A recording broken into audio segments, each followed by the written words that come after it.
மகிமைப்படுவதாக. ஜெபம், ஜெப வாழ்க்கை. அநேக தேவனுடைய பிள்ளைகளுடைய வாழ்க்கையில் அதிகமான நேரங்கள் ஜெபிக்கிற பழக்கங்கள் ஒரு காலத்தில் இருந்து இப்போ சிலருடைய வாழ்க்கைகள் அந்த அனுபவங்கள் பல இடத்தில் இருக்குது. ஆனால் ஒரு காலத்தில் இருந்த ஜெப வாழ்க்கை இந்த நாட்களில் அநேகருடைய ஜெப வாழ்க்கை குறைந்து கொண்டு வருகிறது. அன்று தேவனோடு நேரம் செலவிட்டது போல இன்று அவர்களுக்கு தேவனோடு நேரம் செலவிடுவதற்கு என்ன இல்லை, ஒரு ஆர்வம் வரவில்லை. அதற்கு காரணம் என்னவென்றால் ஜெபத்திற்கு பதில் கிடைக்காததுதான் காரணம். அப்போ ஜெபித்தும் சில காரியங்கள் நடக்கவில்லை.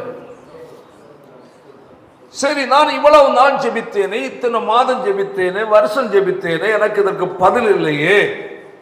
சரி, நான் இப்போ அந்த காரியத்தை எதற்காக ஜெபிக்க வேண்டும்? சும்மா ஆலயத்துக்கு போயிட்டு வந்துட்டு தூங்கவும் சின்ன ஜெபம், வெளியே போகும்போது சின்ன ஜெபம், சச்சர ஜெபம், அந்த மாதிரி நம்ம வச்சிடலாமே. அந்த சலிப்பு நமக்கு நாம் நினைக்காமலே நம்முடைய வாழ்க்கையில் உள்ள ஜெபங்கள் என்ன செய்து குறைந்து விடுகிறது. வேதத்தில் ஜெபிப்பதற்கென்று ஒழுங்கு இருக்கிறது. யாக்கோபுல சொல்லும் போது எலியாவை குறித்து அழகான ஒரு வார்த்தை சொல்றது. வாசிங்க வசனத்தை. எலியா என்பவன் நம்மை போல பாடுள்ள மனுஷன் என்று சொல்ல ஆரம்பிக்கிறார். என்ன உள்ள மனுஷன்? சொல்லுங்க. பாடு. நம்மை போன்று எல்லா பிரச்சனையும் அவருக்கு இருக்கு. சரீர பலவீனம் சரி, பசியும் சரி, எல்லாம் அவர் வித்தியாசம். தீர்க்கதரிசி தேவனால் அபிஷேகம் பண்ணப்பட்டவர். அல்லேலூயா. வேதம் நமக்கு நினைப்பூட்டுகிறது. கையை வைத்து சொல்லுவோம். ஜெபத்தை விட்டுறாத, முறைப்படி ஜெபி. எப்படி ஜெபி? முறைப்படி ஜெபி. ஜெபிக்கின்ற விதத்தில் ஜெபி. எப்படியோ ஜெபிக்காத. ஜெபத்தில் கண்ட பதில் உண்டு. எனது ஜெபிப்பது தேவனை நோக்கி நீ ஜெபிக்கிற என்பது உனக்குள்ள அந்த அறிவு இருக்கட்டும். ஐயோ, ஜெபத்திற்கு பதில் இல்லை என்று சோர்ந்து போகாத. அல்லேலூயா. ஜெபித்து பதிலை பெற்றவர்கள் அநேகர் வேதத்தில் இருக்கிறார்கள். ஜெபித்து தேவனுடைய பதிலை பெற்ற அநேகர் இன்னும் உலகத்திலும் இருக்கிறார்கள். ஆமென். அப்ப ஏன் என் ஜெபம் கேட்கப்படவில்லை என்று நீ யோசி. என் ஜெபம் ஏன் கேட்கப்படவில்லை, என் ஜெபத்திற்கு ஏன் பதில் இல்லை என்று உன் வாழ்க்கையில் நீ தேட வேண்டியது ஒரு அவசியம் இருக்கிறது. தேடணும். ஜெபத்திற்கு தடை என்ன? ஏன் ஜெபத்திற்கு பதில் இல்லை? அதாவது வருஷங்களுக்கு முன்ன என்னுடைய ஞாபகம் சரியா இருந்தால் அந்த ஓட்டு கட்டடம் கட்டும்போது அந்த டைமில், அதுக்கு முன்னே அப்படிதான். அப்போது 90, 91, 97 அந்த டைமில் எல்லாம் போராடி ஜெபிக்கிற சில ஜெபங்கள் உண்டு. அல்லேலூயா. அந்த அப்படியே அந்த ஒவ்வொரு வருஷமும் அந்த ஜெபத்துக்கு சில பாயிண்ட்ஸ் வந்துடும் எனக்கு.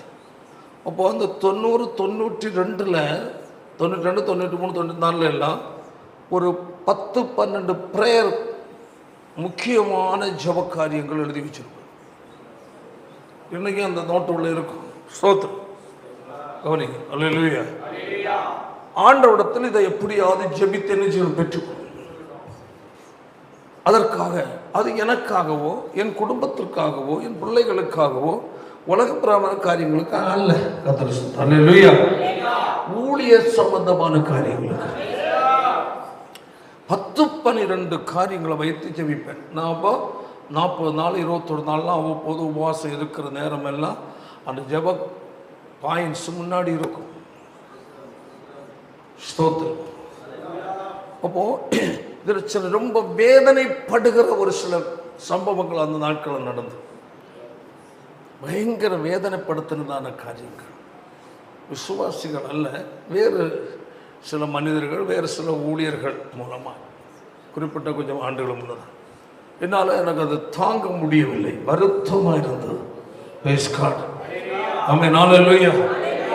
நான் பாயிண்ட் எழுதி தேவ சமூகத்தில் வைத்து அதற்கு மேல முழங்கால் நின்று ஜெபித்தேன். ஸ்தோத்திரம். ஆண்டவர், எனக்கு இதற்கு கட்டாயம் பதில் வேணும்னு சொல்லி இதற்கு தடைய என் வாழ்க்கையில் தான் குறை நான் உணர்த்தி காட்டுங்க. என்னால் இதை தாங்க முடியல, எனக்கு உடனடியாக எதற்கு என்ன வேணும்? பதில் வேணும். அந்த எது முக்கியத்துவமோ அதுக்கு நான் ஜெபத்திலே முக்கியத்துவம் கொடுத்தேன். புரியுதுல்ல? அதனால தான் அது பைபிள் அப்படி சொல்லிடு அப்படி ஒன்றும் கிடையாது. எனக்குள்ள இருந்த ஒரு வைராக்கியத்தில் அந்த ப்ரேயர் பாயிண்ட் எங்கே வச்சேன்? முட்டிக்கு அடியில் வச்சுட்டேன். வச்சு ஜெபம். அல்லேலூயா. 3 நாள் பாஸ் செய்யணும். 3ஆவது நாள் கர்த்தர் நடத்தி கொடுத்தாரு. ஜெபங்களுக்கு பதில் உண்டு. வேதனைப்படுகிற காரியங்களுக்காக நம்ம அதற்காக ஜெபிக்க வேண்டிய, போராடி ஜெபிக்கணும். அல்லேலூயா. அதாவது சிலது, ஆண்டவரே நம்மிடத்துல நிற்கிறப்பா, கெஞ்சி கேட்குறேன், எனக்கு ஜெபம் பண்ணுங்க, எனக்கு உதவி செய்யுங்கப்பா, இந்த பிரச்சனைக்காக இருக்கிறேன், இன்னாருடைய இந்த பிரச்சனைக்கு வந்திருக்கிறோம்ப்பா, அந்த சகோதரன் இந்த பிரச்சனை, இந்த சகோதரி இந்த பிரச்சனை, அவங்களுக்கு எப்படி விடுதலை கொடுங்க, அவங்க ரொம்ப கஷ்டப்படுறாங்க, ஏழையாக இருக்கிறாங்க, பட்டினியில் இருக்கிறாங்க, வருமானம் இல்லாமல் கஷ்டப்படுறாங்க. அப்புறம் இருக்கிற நம்ம ஜெபிக்கிறோம். அது ஜெபிக்கிறது நார்மல் ஜெபம். இது கட்டாயம் நம்ம ஜெபிக்கணும், ஜெபிப்போம். அடுத்த இன்னாருக்கு இந்த சம்பவம் நடக்கணும்ப்பா, திருமண காரியம், குழந்தை பாக்கி என்னென்ன எது பல காரியங்கள் நம்ம ஜெபிப்போம். இன்னும் வியாதியில் கஷ்டப்படுறாங்க, அப்படியே நம்ம ஜெபம் பண்ணுறோம். இது ஒன்று. அடுத்த சில காரியத்திற்கு போராடி ஜெபிக்க வேண்டியது. ஆமென். சில காரியத்துக்கு போராடி ஸ்தோத்திரத்தோடு சாதா ஜெபிக்கிற சில விண்ணப்பங்கள் அது வேறு. விண்ணப்பங்களை வைத்து ஜெபிப்பது வேறு, போராடி ஜெபிப்பது உண்டு. காரணம், ஆண்டு சமூகத்தில் அது ரொம்ப கஷ்டமானதாக இருக்கும், நெருக்கமானதாக இருக்கும், வேதனைக்குரியதாக இருக்கும். அல்லேலூயா. ஆண்டவரே, இந்த விஷயத்திற்கு இப்ப நான் ஜெபிக்கிறேன். ஆண்டவரே, கர்த்தர் இன்றைக்கு ஒரு அடையாளத்தை எனக்கு காட்டும். ஆண்டவரே, இது போராடு. ஆமென். பாருங்க, யாக்கோபு போராடினான். அல்லேலூயா. எப்படி? ராவு முழுவதும், அல்லேலூயா சொல்லுவா, இரவு முழுவதும் போராடினான். அல்லேலூயா. நீர் என்னை ஆசீர்வதித்தருளிய நான் உம்மை விட்டவே மாட்டேன். அப்போ ஜெபங்களில் விண்ணப்பிப்பதற்கு ஸ்தோத்திரத்தோடு கூட நம்ம விண்ணப்பிக்கிறது உண்டு, வேண்டுதல் இருக்கு, போராடி ஜெபிப்பது உண்டு, மன்றாடுவது உண்டு, பல ஜெபங்கள் இருக்கிறது. அல்லேலூயா. எல்லாத்துக்கும் ஒரே மாடல் அல்ல. ஆமென். அல்லேலூயா. அப்போ யாக்கோபு போராடினா, ஆண்டவரே நீர் என்னை ஆசீர்வதித்தருளிய நானுமே போக விட்டேன் சொன்னான். ஆமென். என்னை விட்டு பொழுது விடுகிறேன்னு கேட்ட விடல. அல்லேலூயா. கர்த்தர் அவனை ஆசீர்வதித்தார். அதான் இஸ்ரவேல் கையை வைத்து சொல். இப்படி நம்முடைய ஜெப வாழ்க்கையில ஜெபங்கள், ஒவ்வொரு ஜெபம் எப்படி ஜெபிக்க வேண்டும் முதல்ல நம்ம என்ன செய்யணும்? கற்றுக்கணும். பைபிள் அழகாக ஒரு வசனம், அது வாசிக்கட்டும், அது இருக்கட்டும். பாருங்க, மத்தேயு எழுதின சுவிசேஷம் 6வது அதிகாரம் 5ஆம் வசனத்தை வாசிக்க பார்க்கலாம். நீ ஜெபம் பண்ணும் போது மாயக்காரரை போல் இருக்க வேண்டாம். எப்படி இருக்கண்டா? மாயக்காரர்கள். அப்படி என்றால் ஜெபிக்கிற வேஷம் போடுறோம். புரியுதா இல்லையா? நான் ஜெபிக்கிறேன்னு ஜெபிக்கிற 4 பேர் பார்க்குறாங்களா? அப்போ அதை பார்க்கறது மாதிரி, அதாவது பார்க்குற ஆட்கள் பார்க்குறாங்கன்னு அப்படி ஜெபிக்காம இருக்கக்கூடாது. அது ஜெபிக்கலாம். ஆனால் இருதயத்தில் நான் ஜெபிப்பதை பிறர் பார்க்குறேன், பரவாயில்ல நம்ம ஜெபிக்கிறோன்னு அவங்களுக்கு தெரியட்டும், அந்த மாயம், அது தப்பு. ஆட்கள் இருக்கிறாங்க, ஜெபிக்கலாம், அது வேறு. நம்முடைய இருதயம் அவர்கள் என்ன ஜெபிக்கிறவன் என்று என்ன செய்யணும்? நினைக்கணும், என்ன கூட சாட்சி கொடுக்கணும் என்று நினைப்பதான் மாயம். அதான் சொல்லப்பட்டிருக்கு. அன்றைக்கு நீ ஜெபம் பண்ணும்போது மாயக்காரரை போல் இருக்க வேண்டாம். எப்படி? மனுஷர் காணும்படியாக அவர்கள் ஜெப ஆலயங்களிலும் வீதிகளின் சந்துகளிலும் பண்ண விரும்புகிறார்கள். ஏன்? மாயம். ஆமென். என்னது? அப்படின்னா தான் ஜெபிப்பதை பிறர் பார்த்து பாராட்ட வேண்டும். ஜெபிக்கலாம் வாங்க சொல்லும்போது என்னது ஜெபிக்கலாம் வா கூப்பிட்டு அவங்க என்ன செய்வாங்க, கவர்ந்து கிடந்து ஜெபம் பண்ணுவாங்க. கண்ணீர் வர்றது மாதிரி கேமராவில் காட்டி எல்லாம் ஜெபம் பண்ணுவாங்க. ஆனால் ஒரு நெட்டு ஜெபம் மாட்டாளது மாதிரி இருக்கும். செய்யுமாண்டு ஒரு நெட்டு ஜெபம் பண்ணுவாங்க. சரி, அதை அவங்க ஜெபம் விடுவோம். அப்போ மாயக்காரடி ஜெபம், தன்னை உலகத்திற்கு ஜனங்களுக்கு ஜெபிக்கிற மனிதன் என்று தன்னை மற்றவர்கள் நினைக்க வேண்டும் என்ற மனநிலையில் ஜெபிப்பது. இது மாயக்காரனுடைய ஜெபம். இந்த ஜெபத்தை கட்ட நிஜம் கேட்க மாட்டார். அப்படின்னு நிறைய சம்பவம் நடந்திருக்குமே. பூரா வருஷம் பூரா ஜெபம் பண்ணிட்டு இந்த ஆண்டில் ஆண்டவர் இதை செய்ய போகிறார் என்று சில தீர்க்கதரிசனம் சொல்லுவாங்க. ஆனா நடக்காது. நீ நல்ல உண்மையா நியாயமா ஜெபம் பண்ணா நடந்திருக்கும். கர்த்தர் வார்த்தையை கொடுத்திருப்பாரு. நீ மாயக்காரன், தேவன் கொடுக்கல வார்த்தை, நீ யூகத்துல பேசுற. தேவன் கொடுக்கணும்னா உன் ஜெபம் தேவன் முன்பதாக செம்மையானதா இருக்கணும். வேத வசனம் ஒழுங்கின்படி இருக்க வேண்டும். ஆமென். அந்த ஜெபத்திற்கு உடனே கர்த்தர் பதில் கொடுக்கிற தேவன். நம்ம தேவன் பொல்லாதவர் அல்ல. ஆமென். அவர் மனது உருகுகிற தேவனா இருக்கிறார். நம்முடைய தேவன் ஏதோ கடினம் சொன்னவர் அல்ல, அவர் இரக்கம் காட்டுகிற தேவன். காலம்புறா ஜெபம் பண்ணி பதில் இல்லாம ஜெபம் பண்ணும், ஆனாலும் நடக்கல. நீ மாயக்கார ஜெபம் பண்ணி இருக்கிற. தேவன் விரும்புகிற ஜெபம் அல்ல உன் ஜெபம். உன் ஜெப வாழ்க்கையை நீ ஒன்று பரிசோதிக்க வேண்டும். ஜெபித்து பதில் வரவில்லையா, உன் ஜெப வாழ்க்கையை பரிசோதனை பண்ணு. என் ஜெபம் ஏன் கேட்கப்படவில்லை? இன்னும் முக்கியமான காரியங்களை போராடி ஜெபித்திருக்கிறோம். பல நூறு பல ஆயிரம் பேரை வந்து ஜெபித்திருக்கிறோம். இதற்கு எங்களுக்கு பதில் இல்லை. காரணம் என்ன? தேவனிடத்தில் கேட்கணும். அல்லேலூயா.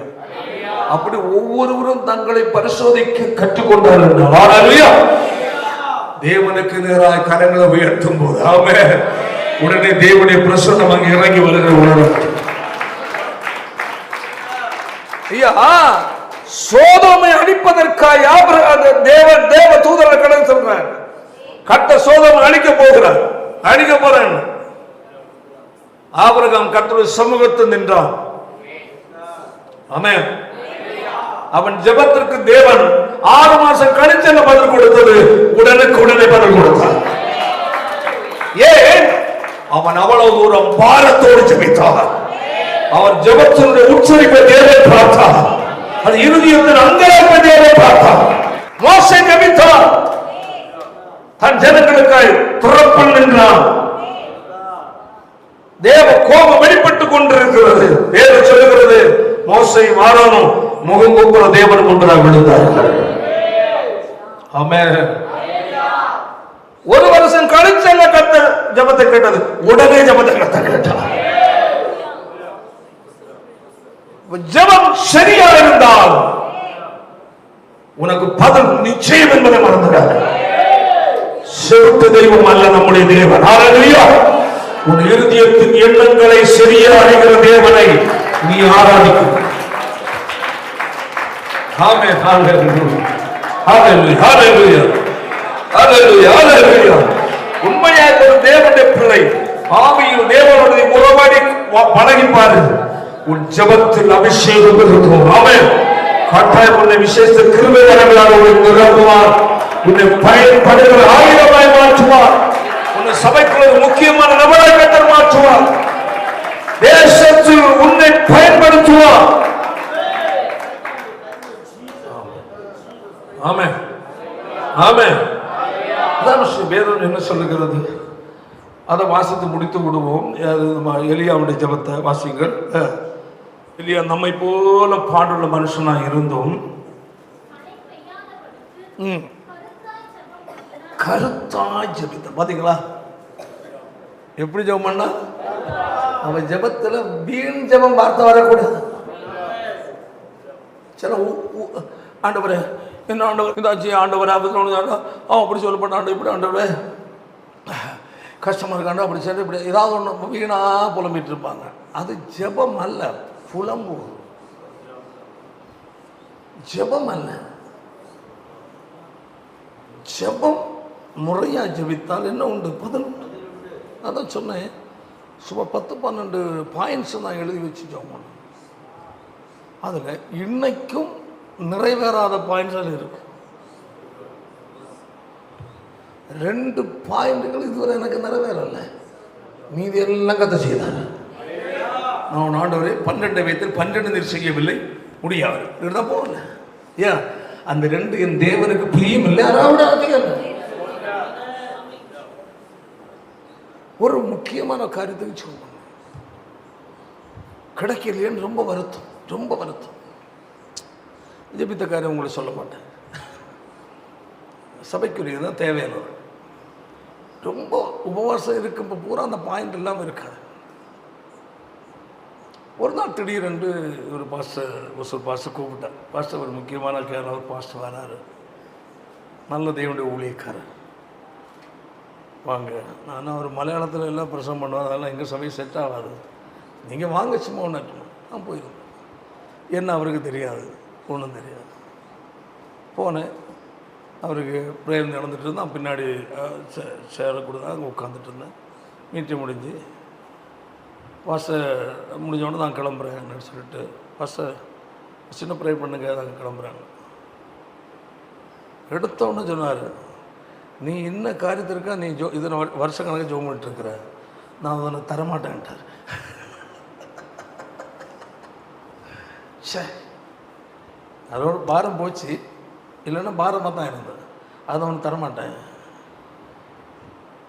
நீ என்னுடைய சத்தியத்தை கொஞ்சம் நீ வைராக்கியமானவன், அந்த கிருபை நான் உனக்கு தந்தேன்னா உன்னால் ஜனங்கள் நடத்த முடியாட்டார்.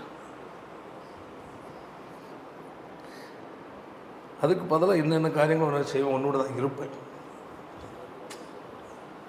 சரி, முடிஞ்ச உடனே வேறு சில காரியம் சொன்னார். கரெக்டாக இருக்கு. என்ன பாஸ்டர் அப்படியே தான் உண்டு. எங்கிட்ட ஏன் சொல்லலை? உங்கள்கிட்ட சொல்ல வேண்டியது, ஆண்டோட்ட மட்டும் சொல்ல வேண்டியதுதான். எனக்கு தேவனுக்கு புரியுது, உண்மை. ஆமாம், அதோட அந்த பாயிண்ட் தான் அடிச்சிட்டேன். நான் ஏன் சொல்கிறேன்னா, நம்ம கேட்குறதெல்லாம் தேவன் செய்வார்ன்னு நினைக்கக்கூடாது. நம்ம எதை கேட்டாலும் தேவன் சுத்தமானது செய்வார். ஜெபிக்கு முன்னே நான் ஜெபிப்பது தேவன் சுத்தம் தானா என்ன புரியுதுல்ல? அதாவது வேதம் என்ன சொல்லுது? 2 நான் எவை வாசிப்பேன் அந்த வசனத்தை, எதையாகிலும் அவருடைய சித்தத்தின்படி கேட்டால் என்பது தைரியம். சொல்லுமா? எப்படி? எதை கேட்டா? அவருடைய சித்தத்தின்படி. புரியல? அப்போ நாம் ஒன்றை கேட்கிறோம் என்றால், அல்லேலூயா, நான் கேட்பது தேவனுக்கு சித்தமானது தானா என்பதை தேவ சமூகத்தில் வைத்து வேத வசனத்தின் அடிப்படையில் ஆவியானவரோடு அலசணும். அலசிய தேவ சித்தத்தின்படி உள்ளது என்பது நிர்ணயமான ஜெபம். தேவ சித்தத்திற்கு மாறான ஒரு காரியத்திற்காக ஜெபம் பண்றீங்க, கிடைக்குமா? கிடைக்காது, கிடைக்காது. இங்க கிடைக்கும். எப்படி ஜெபித்தால்? அலட்டி கொண்டிருந்தால் கிடைக்கும். அதை புரிஞ்சுக்கிடுங்க. பைபிள் நிறைய இருக்குது. ஒன்று பிழையாம், இன்னும் பழைய ஏற்பாடு சிலது இருக்கு. அப்போது பிழையாமிடத்தில் ஃபஸ்ட்டு தேவன் சொன்னதான் தேவ சித்தம். அதுக்கப்புறம் திரும்பவும் அவனை அதிகமாக கனம் பண்ணுவான், உனக்கு அதிகமாக கொடுப்பாங்க என்னன்னு சொன்ன உடனே திருப்பி போகிறது அவரை என்ன செய்யுது? கட்டாயப்படுத்துவது.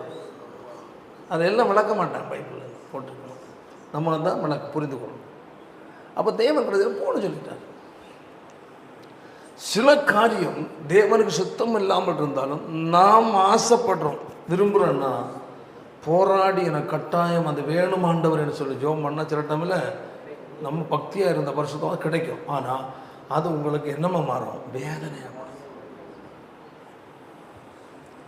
தேவனுடைய சித்தத்தின்படி உள்ளதுல தான் சமாதானம். தேவ சித்தத்திற்கு மாறானதை பெற்றுக்கொண்டால் அது காலம்புறா வேதனையா தான். புரியுதா இல்லையா? அப்ப நாம் ஜெபிக்கிற எந்த காரியம் பைபிள் யாக்கோபு சொல்லுகிறார், என்ன சொல்லுகிறார் என்றால், அவனவன் 1ஆம் அதிகாரம் வாசிங்க. இழுக்கப்பட்டு சிக்குண்டு. அப்போ அதுக்கு மேல வாசி பார்ப்போம்.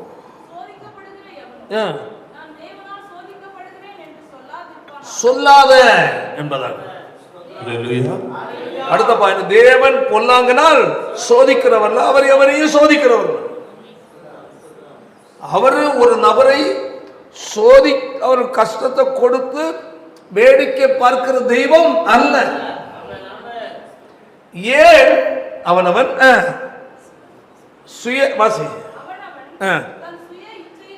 ஒரு ஆசை உனக்குள்ள பதுங்கி கிடக்கிறது. அதான் நான் சொன்னேன்ல, வருஷங்களுக்கு ஜெபம் பண்ணாங்க அந்த ஒரு மேட்டருக்கு, ஒரு காரியத்துக்கு, கிஃப்ட்டுக்காக. ஏன்னா பதில் கொடுத்தது நிறைய வருஷம் கழிச்சு, நிறைய வருஷம் ஜெபம் பண்ணேன். நிறைய வருஷம் கழிச்சு தான் கத்தனுக்கு கொடுத்தாரு, பதில் கொடுத்தாரு. நான் அவனை தரமாட்டேன்னு சொல்லிட்டாரு. நான் உனக்கு இன்னது கொடுத்துருக்குறேன், இன்னது கொடுத்துருக்கேன், அது போதும், நீ இது உனக்கு தரமாட்டேன். அப்போ நான் ஏன் சொல்கிறேன்னா, அல்லேலூயா, தேவன் நம்ம அவ்வளோ கரிசனம் உள்ளவராக இருக்க. ஒன்றை நமக்கு செய்யவில்லை என்றால் ஏதோ தேவனுக்கு வேற ஏதோ ஒரு பிளான் இருக்கு. ஆமென். ஆமா, அல்லேலூயா. ஆனால் நம்ம தேவ சமூகத்தில் எல்லாத்துக்கும் நம்ம தேவ நாம மகிமைக்கு ஏதுவான நன்மையான காரியங்களுக்கு ஜெபித்தாகணும். அல்லேலூயா. ஜெபிக்கும் போது இதன் மூலம் கர்த்தருடைய நாம மகிமைப்படுமா, இது தேவ சித்தமா இருக்குமா என்று நம்ம என்ன செய்யணும்? அறியணும், புரிந்து கொள்ளணும். அல்லேலூயா. ஒருவேளை நம்ம தெரியாமல் நம்ம ஜெபித்தாலும் கூட சில நேரம் அதற்கு பதில் வராது. அப்ப சோர்ந்து போகக்கூடாது. நாம் தேவனை நோக்கி இருக்கிறீங்க. அல்லேலூயா. ஆமென். பாருங்க, 122ஆம் சங்கீதத்தை வாசிங்க. 1ஆம் வசனம். பரலோகத்தில் வாசமாய் இருக்கிறவரே, உம்மிடத்திற்கு என் கண்களை ஏறெடுக்கிறேன். வேலைக்காரரின் கண்கள் தங்கள் எஜமான்களின் கையை நோக்கி இருக்குமா போலவும், வேலைக்காரியின் கண்கள் தன் எஜமாட்டியின் கையை நோக்கி இருக்குமா போலவும், எங்கள் தேவனாகிய கர்த்தர் எங்களுக்கு இரக்கம் செய்யும் வரைக்கும் என் கண்கள் உண்மையே நோக்கி. எவ்வளவு அழகான ஒரு வார்த்தை. கொஞ்சம் நல்லா நீங்க அந்த வசனங்களை வச்சு தியானித்து பாருங்க. வேலைக்காரன் எஜமானால் வாழ்கிறவன், எஜமான் எனக்கு கொடுக்க மாட்டாரா கூலி, அல்லது எனக்கு எஜமான் நான் கேட்டதை செய்ய மாட்டாரா என்று கவனை பூரா எங்கே இருக்கும்? அங்கதான். ஏன்னா அவனுக்கு யாரு? எஜமான். அப்ப எஜமான் என்றால் அவனுடைய எல்லாவற்றுக்கும் பொறுப்பாளி. அல்லேலூயா. அவனுடைய கையே நோக்கி இருக்குமா. கூப்பிடுவாரா? என்ன கூப்பிடுவாரா? கூப்பிடுவாரா? வெளிநாட்டில் நான் இருக்கும்போது குறிப்பிட்ட அந்த 5ஆம் தேதிக்குள்ளே எங்களுக்கு சம்பளம் கொடுப்பாங்க.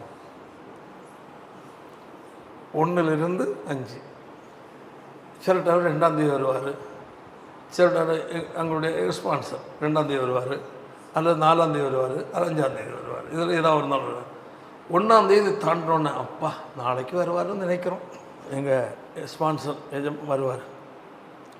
நாங்கள் எல்லோரும் வெளியே வெயிட் பண்ணிகிட்டு இருப்போம், வருவாரா. ஏன்னா வேறு ஒர்க்கு நிறைய இருக்குது, எங்களுக்கு தேவைகள் இருக்க, செலவுகள் இருக்க. சரி, என்ன வரலையே, அடாடா நம்ம என்னிடத்து போகலான்னு பார்த்தோம், நம்ம காரியங்கள் நடப்பட்டோம். சரி, நாளைக்கு வருவாரா இருக்கும் அந்த எதிர்பார்ப்பு.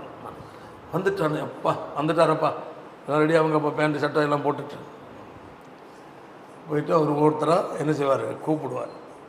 கூப்பிட்டு நமக்கு அதனுடைய இதை கொடுப்பார். அப்போது சாதா உலக பிரகாரமான ஒரு நம்முடைய ஒரு முதலாளி என்று ஸ்தானத்தில் இருக்கிற ஒரு நபரிடத்தில் வேலை செய்கிறார்கள் என்றால் நம்ம எவ்வளவு எதிர்பார்ப்போம். அல்லேலூயா. அப்போது அங்கே சொல்கிற சங்கீதக்காரன், வேலைக்காரருடைய கண்கள் எஜமானுடைய கையே நோக்கி இருக்கும், வேலைக்காரியின் கண்கள் எஜமாட்டியின் கையை நோக்கி இருக்குமா போல எங்கள் தேவனாகிய கர்த்தர் எங்களுக்கு இரக்கம் செய்கிறது வரை எங்களுக்குரிய நன்மை எங்கேருந்து வரணும்? தேவனிடம் வரணும். அல்லேலூயா. ஒரு எஜமானுக்கு கீழே வேலை செய்யறான்னா அவன் தான் கொடுத்தாங்கன்னு சம்பளம். ஆமென். நமக்கு ஒரு பெரிய ஒரு எஜமான் இருக்கிறார். அல்லேலூயா. இம்மைக்குரிய மறுமைக்குரிய நன்மைகளை அவரால் பெற்றுக்கொள்ள நம்முடைய கண்கள் அங்கேயே நோக்கி இருக்க வேண்டும். தேவனிடத்தில் எனக்குரிய நன்மை யாரிடத்தில்? என் தேவனால். ஆமென். அவர் செய்வதை பெற்றுக்கொள்ள நான் ஆயத்தப்பட வேண்டும். ஆமென். எதிர்பார்ப்பின் உள்ளம் தேவன் பார்க்கிறார்.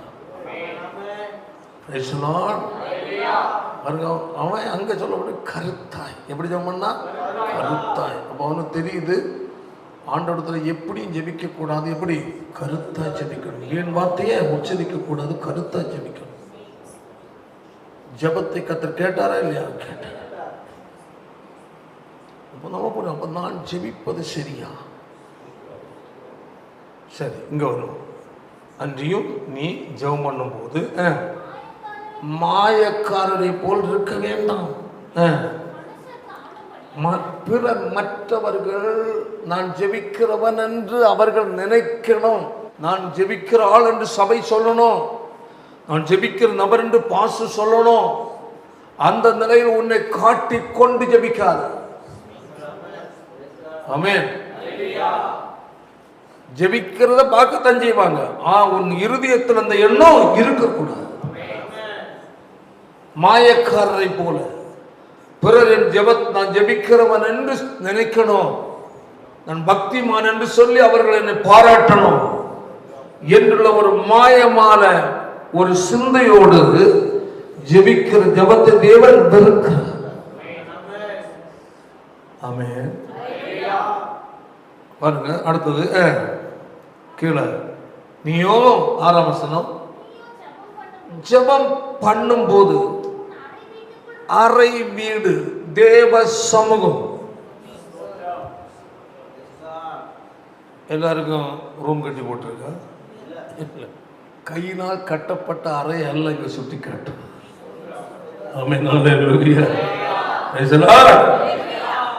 அறை வீடு. அதுல என்ன சொல்லப்பட்டு? நீயோ ஜெபம் பண்ணும் போது உன் அறை வீட்டுக்குள் பிரவேசித்து சொல்லுவோமா? புரியுதா சொல்றது? இப்ப அறை வீட்டில் சுத்தி எத்தனை சுவர் இருக்கும் சொல்லுங்க? 4 ஒரு கதவு. உள்ள போயிட்டா வெளியே உள்ள நபரை நம்ம பார்க்க முடியாது, வெளியே இருக்கிற நபர் நம்மையும் பார்க்க முடியாது. அறை வீடு. ஆமாம். இதே இது தேவ சமூகம் உன்னுடைய அறை வீடாக இருக்கிறது. ஏன்? பிறர் பார்க்கிறது பார்த்து என்னை மேன்மையா சொல்ற அளவில் ஒரு எண்ணம் இங்கே இருந்து எழும்பக்கூடாது. அது தடுக்கப்படுகிற சுவர். ஆமென். நீயும் உலக பிரகார காரியங்களை பார்த்து ரசித்து அது இதுன்னு நினைச்சு பார்ப்பது மட்டுமல்ல, இருதயத்தின் எண்ணங்கள் வெளியே போகக்கூடாது. சொல்ல புரியுதா இல்லையா? உன் இருதயத்தின் எண்ணங்கள் வெளியே போகாமல் அது ஒரு அறை வீடு சுவராக இருக்க வேண்டும், பாதுகாக்கப்பட்டிருக்க வேண்டும். வேறு எண்ணங்கள் உனக்குள்ளே வரக்கூடாது, இருதயமும் வேறு பக்கம் போகக்கூடாது. அப்போ இப்படிப்பட்ட என்னது ஒரு அந்த பாதுகாவல் அறை. அப்படி என்ன உனக்கும் தேவனுக்கும் மட்டும்தான். வேறொரு அந்நிய சிந்தைக்கு இடமில்லை. வேறு அந்நியரோடு தொடர்பு கொள்வதற்கு வழி இல்லை. சிந்தனைகள் கவனங்கள் எல்லாம் முற்றிலும் என்ன செய்ய வேண்டும்? தேவனுக்கு நில திரும்ப வேண்டும். சிந்தனை வேறு பக்கம் போகக்கூட. பாருங்க, கர்த்தர் மோசையை அழைக்கிறார். மோசைக்கு ஒரு ஆசை, ஆண்டவரை நாம பார்க்கணும், உன்னோட மகிமையை பார்க்கணும்னு ஆசை. அந்த 30 யாத்திராகவும் 32 நினைக்கிறேன். எடுங்க பார்க்கலாம். 1 வசனம் வாசிங்க.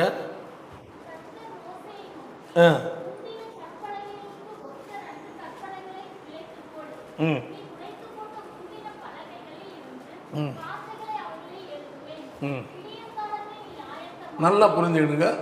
அவன் அங்க கர்த்தர் அவனை கூப்பிடுறாரு. அல்லேலூயா. விடியற் காலையில் நீ என்ன செய்யணுமா? ஆயத்தமாகும். முதல்ல என்னது? சத்தமா சொல்லுங்க.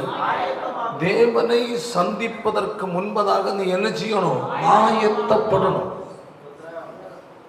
அதிகாலையை ஏன் தேவன் எதிர்பார்க்கிறார் என்றால், அல்லேலூயா, மனுஷ சத்தங்கள் எல்லாம் அடங்கி இருக்கிற நேரம்.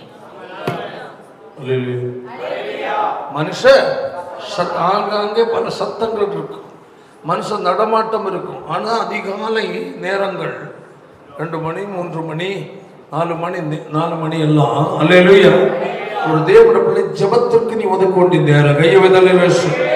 அல்லேலூயா.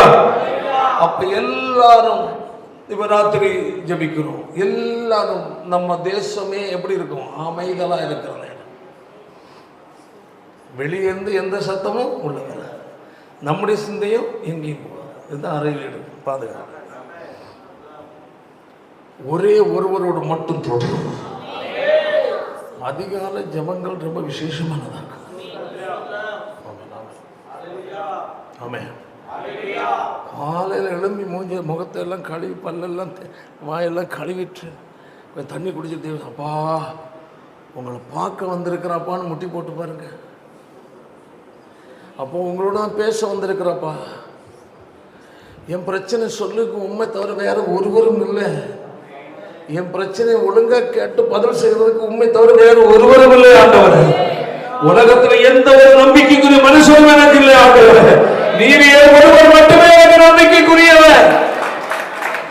எனக்கு நன்மை செய்கிற ஒரே ஒருவர் நீர் மட்டும். மனிதன் அல்ல. மனிதன் எனக்கு நன்மை செய்ய மாட்டான். மனிதன் நன்மை செய்வது போல் நடிப்பார். சில நேரம் முயற்சித்தாலும் நடப்பதில்லை ஆண்டவர். நன்மையை வழங்குகிறவர், நன்மையை செய்கிற ஒரே ஒருவர் நீர் மட்டும்தான். எவ்வளவு தடைகள் இருந்தாலும் எனக்கு தர நீர் வல்லவர் அப்பா. யார் தடுத்தாலும் உங்களுடைய கையில் இருந்து பறிக்க முடியாது. அதனால் நான் உண்மை சந்திக்க வந்திருக்கிறேன். உண்மை தவிர எனக்கு வேறு ஒருவர்.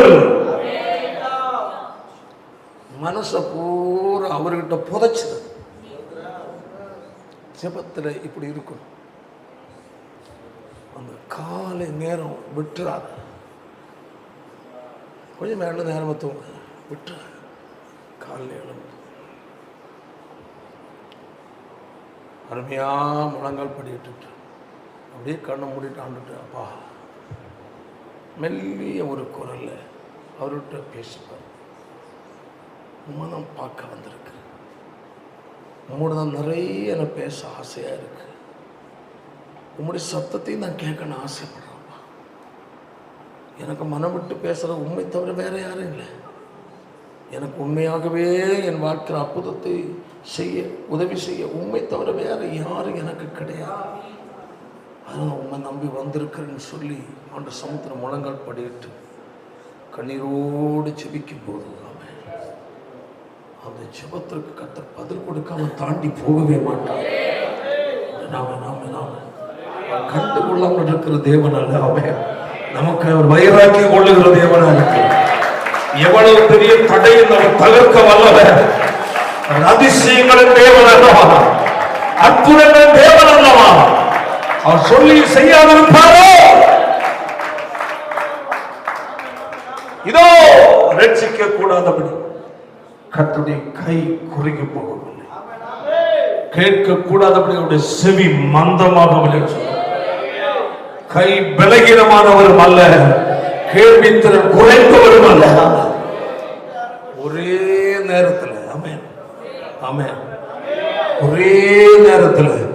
உலகத்தில் இருக்கிற சகல மனிதர்கள், மிருகங்கள் அனைத்தருடைய தேவைகளை சந்திக்கிறவர் என்பதை மறந்து தேவன் சொல்லுகிற கூப்பிடுகிற காக்கை குஞ்சுகளுக்கு அவர் ஆகாரம். ஆகாயத்து பறவைகளை கவனித்து பாருங்கள். அது விதைக்கிறதும் இல்லை, அறுக்கிறதும் இல்லை, அவைகளையும் பரமபிதா போஷிக்கிறார். யாரையா சொன்னது? நம்ம அப்பா இயேசுவின் வாயிலிருந்து வந்தார். அப்போ உலகத்தில் இருக்கிற சகல மனுஷர்கள், சகல மிருக ஜீவன்கள், பறவைகள் எல்லாவற்றின் மேலும் கரிசனை காட்டுகிற தேவன்.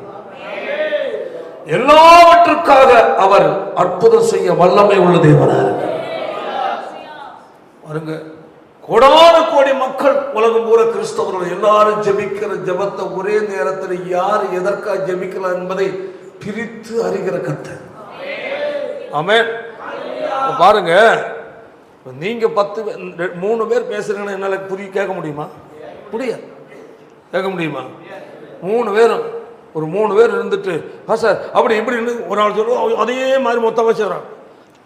அப்போ நமக்கே ஒரு 2 பேர் ஒரே டைமில் பேசும்போது நமக்கு என்ன செய்ய முடியல? கேட்கும் யார் என்ன பேசுகிறாங்கன்னு புரியாது. காரணம் நம்முடைய மனநிலையுடைய தெளிவு அவ்வளோதான். அல்லேலூயா. ஏன்னா ஒரே வேலையை தான் ஒரு மனுஷன் செய்ய முடியும். சரியா செய்யணும் ஒரு வேலை தான். அதாக மொபைல் பார்த்து போய் மோதிடுறது. மொபைல் பார்த்து கூட யார் இருக்கிறாங்க, யாரோ வந்திருக்காங்க, அதையும் யோசிக்கிறது இல்லை. அந்த மைண்டு பூரா எங்கே அரெஸ்ட் ஆகிடுது, மொபைலில் போயிடுது. அப்போது மனுஷனுடைய மூளை பக்குவம், கேள்வித்திறன், புரிதல் இவ்வளவுதான். ஆனால் தேவன் அல்லேலூயா முதல்ல சொல்லும் ஒரே நேரத்தில் உலகத்தில் எத்தனை பேர் ஜெபிக்கிறாங்களோ எல்லாருடைய ஜெபத்தையும் அவர் கேட்கிறார். அல்லேலூயா. அவருடைய ஜெபத்தில் எதெல்லாம் கேட்கிறாங்க, விசுவாசத்தோடு கேட்கிறாங்களா, அவிசுவாசம், அதையும் அவர் அறிகிறார். இருதயத்தின் எண்ணங்களையும் கர்த்தர் பார்க்கிறார். எல்லாரும் ஒரே நேரம் பார்க்கிறார். பார்த்தீங்களா?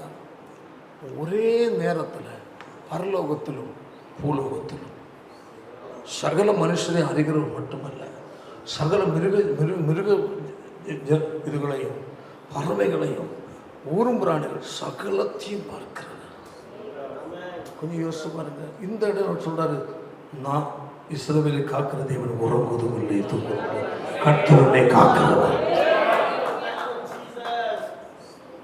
அப்போ நம்ம இந்த ஏரியாவை கொஞ்சம் என்ன செய்யணும்? சிந்திக்கணும். என்னுடைய தேவன் இவ்வளவு அதிபயங்கரமானவரா? அப்போ இப்படிப்பட்ட அறிவில், அவரை அறிகிற அறிவில் நம்முடைய உள்ளான இருதயமும் சிந்தையும் விரிவானாதான் அவரை புரிந்து ஜெபிக்க முடியும். இல்லையா? இல்லைன்னா யாரை போல ஜெபம் பண்ணுவோம்? மாயக்காரரை போல.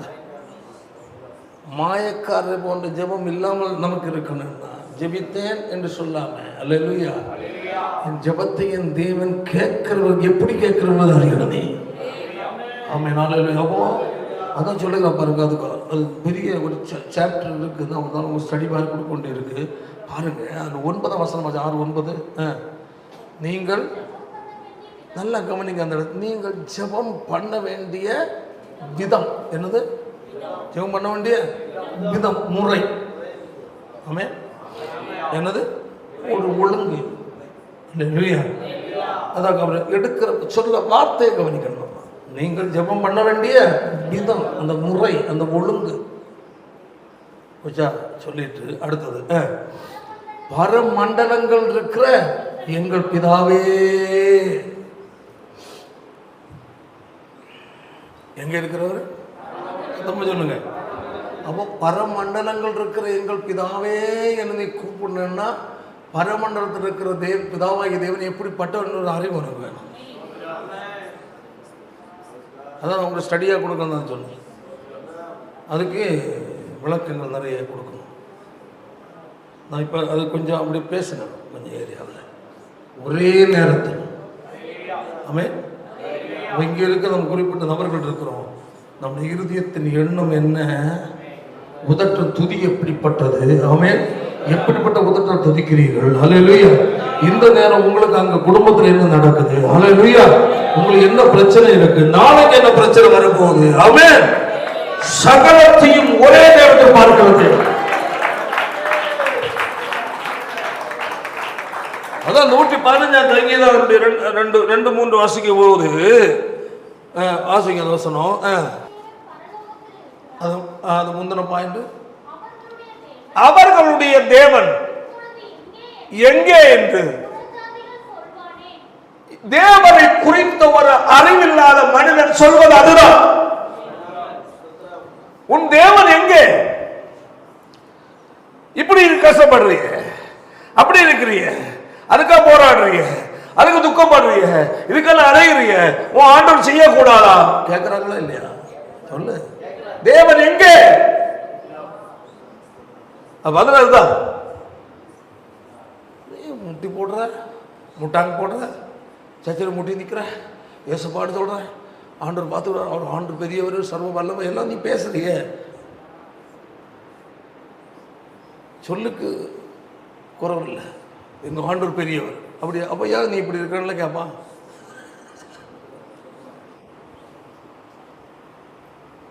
அவர் சர்வ வல்லம் உள்ள தேவன். ஆமா, அப்படின்னு ஏன் இவனை செய்யக்கூடாதா? நம்மளை முடிச்சு போட்டு கட்டி போடுறதுக்கு இதுதான் நம்முடைய கேள்வி. அதுலேருந்து நம்ம பேச கற்றுக்கொள்ளணும்.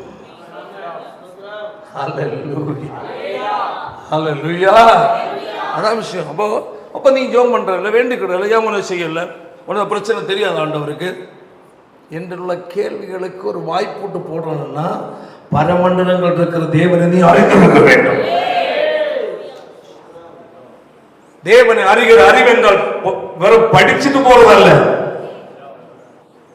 அந்த தேவன் யார், எப்படிப்பட்டவர், அவருடைய குணாதிசயம் என்ன, அவர் என்னிடத்தில் விரும்புவது என்ன, அவர் எதை எதிர்பார்க்கிறார், அவருடைய வல்லமை எப்படிப்பட்டது, அவருடைய பரிசுத்தம் எப்படிப்பட்டது, இதெல்லாம் அறிந்து பரமண்டலம் இருக்கிற பிதாவே நீ பார்க்கணும். புரியுதா இல்லையா? அப்போ சில காரியம் நடக்கணும் சொந்த போட காரணம் இதுவும் நம்ம சைடில் பிரச்சனை. ஆண்டவர் கொடுக்க வேண்டிய காரணம் நான் சரியா கொடுக்கல, எங்க என்கிட்ட மிஸ்டேக் இருக்கு. ஆமே, நீ புலம்ப கூடாது. ஆமே, உன்கிட்ட நீ தேடு, உன்கிட்ட தேடுதி. வாசிப்பா அந்த 115 சங்கீதத்துல உலக மனுஷன் கேட்கிறான், ஓ என்ன இயேசுவான் ஆண்டவரான் கடவுளாம் இன்னும் பெருசா சொல்றிய, ஏன் இப்படியா எப்படியா அப்படின்னு நம்மளை போட்டு ஏதாவது கிண்டல் அடிப்பான். கிண்டல் அடிக்கிற அளவில் நம்ம நடந்துக்கிடும். அது வேற. ஏசப்பாவை ஏற்றுக்கொண்ட தேவனுடைய பிள்ளைகளுடைய முகத்தில் எப்பவும் ஒரு கலை இருக்கணும். என்ன இருக்கணும்?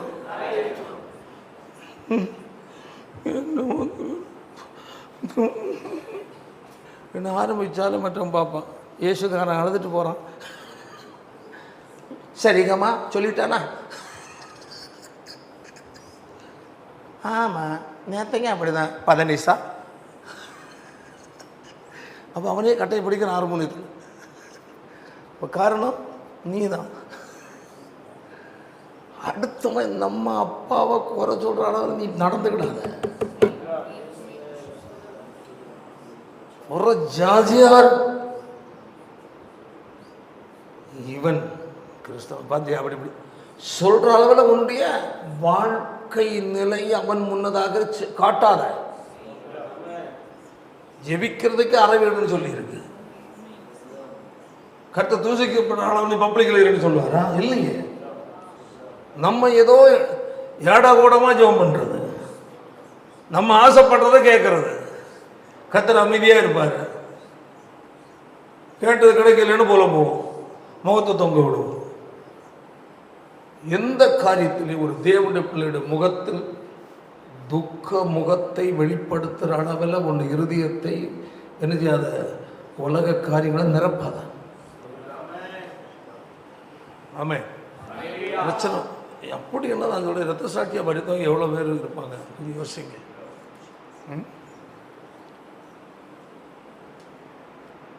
மறுதலி இல்லைன்னா தீர்த்து கட்டிக்கணும். ஜீவனே போனாலும் நான் மறுதலிக்க மாட்டேன். எதிர்வே சிறச்சரவண்டு கட்டி போட்டிருக்கேன், கையிலையும் காலையும் என்னது சங்கிலி. போர்ச்சவர்கள் பாதுகாவல். நாளைக்கு இவன் என்ன செய்யணும்? கொலை பண்ணணும்.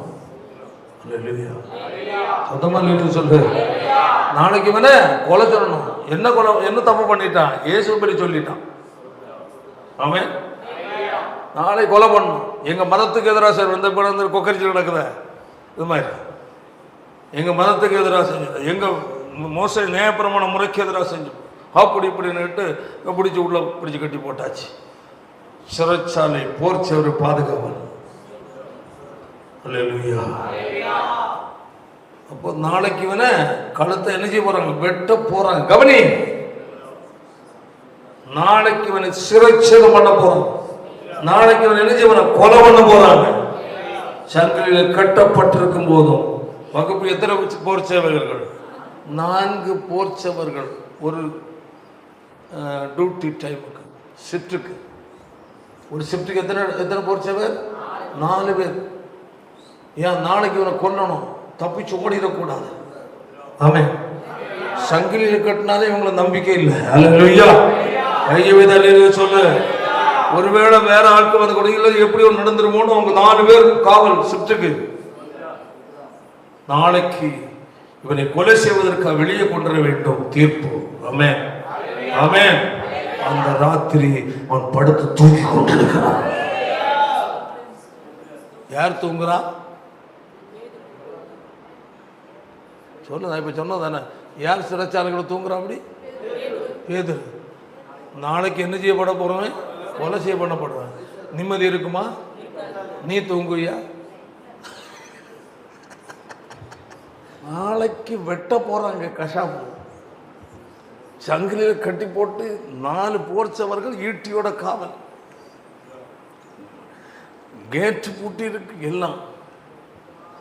அதன் மத்தியில தூக்கம் வருமா? வருமா? ஐயோ, ஷேர் எப்படியாச்சும் வந்து விடுங்க, நான் ஒரு 100 ரூபா தரேன்.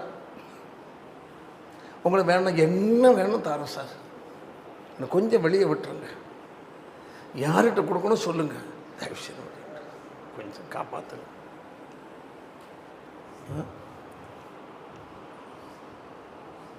ஆனால் பேதுரு ஒன்றும் யோசிக்கலை. என்ன செஞ்சுருக்கான்?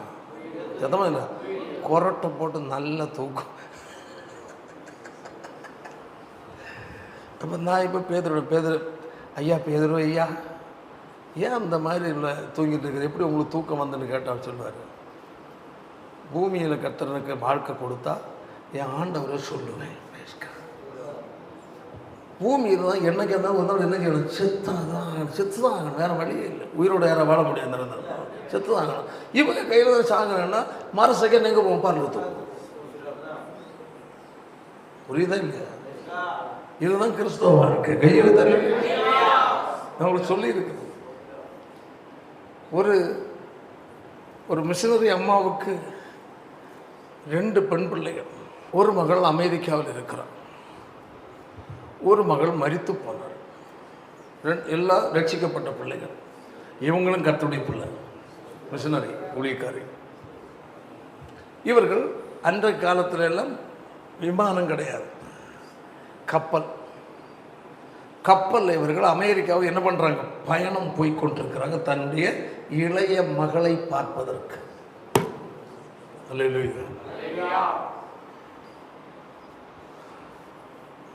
போய்கொண்டிருக்கும் போது பயங்கரமான கடல் கொந்தளிப்பும் புயல் காற்று. எல்லாரும் ஓன்னு கத்துறாங்க. கப்பலுக்கு சரக்குகள், லக்கேஜ் எல்லாம் தூக்கி எங்க வீசுறாங்க? கடல்ல வீசுறாங்க. எல்லாம் கடல்ல எறிகிறாங்க. வாரி இந்த வயசான இந்த அம்மா மட்டும் பைபிள் படிச்சு எல்லாரும் அவங்க தெய்வங்கள் எல்லாம் கூப்பிடுறாங்க. என்ன பண்றது, தண்ணி அதோ அடிக்குது போல, ஆலை அடிக்குதே, உயர்ந்து வருதே, முழுகிறோம் போல் இருக்க, ஐயோ சாமி எங்களை காப்பாத்து ரெண்டு ஒவ்வொருத்தராக கத்துறாங்க. இந்த அம்மா ஒன்றும் கண்டுக்கிடல, பைபிள் படிச்சுட்டு இருக்கிறாங்க. அம்மா உன் சாமியை கூப்பிடு சொன்னாலும் கண்டுக்கிடல. மாலுமே ஒருத்தன் இறங்கி வந்தான், முக்கியமான ஆள். நீ என்ன இப்படி இருந்துட்டு இருக்கிற, நிலைமையை பார்த்தியா? இதெல்லாம் நடந்தும் சமாதானமாக இருக்கிறிய, நிம்மதியாக இருக்கிறிய, ஒரு துக்க முகமே உன்கிட்ட இல்லையே, பைபிளே படிச்சுட்டு என்ன நீ நினச்சிருக்கிறாங்க? எனக்கு 2 பொம்பளை பிள்ளைங்க, அவங்க ஏசப்பா ஏற்றுக்கொண்டாங்க. நானும் ஆண்டோடைய பிள்ளை ஊழியக்காரன். ஒரு மக மரித்து பரலோகத்துக்கு போயிட்டான். ஒரு மக அமெரிக்காவில் இருக்கிற அவளை தான் பார்க்க போகிறேன். இந்த கப்பல் ஒழுங்காக அமெரிக்கா போய் சேர்ந்தா என் இளைய மகளை பார்ப்பேன். ஸ்தோத்திரம். இன்னும் இந்த கப்பல் நடுக்கடலில் முழுகி போச்சுன்னா பரலோகத்தில் போய் என் மூத்த மகளை பார்ப்பேன், இளைய மகளை பார்ப்பேன். அங்கே போகிறத விட அங்கே போகிறதும் நல்லது.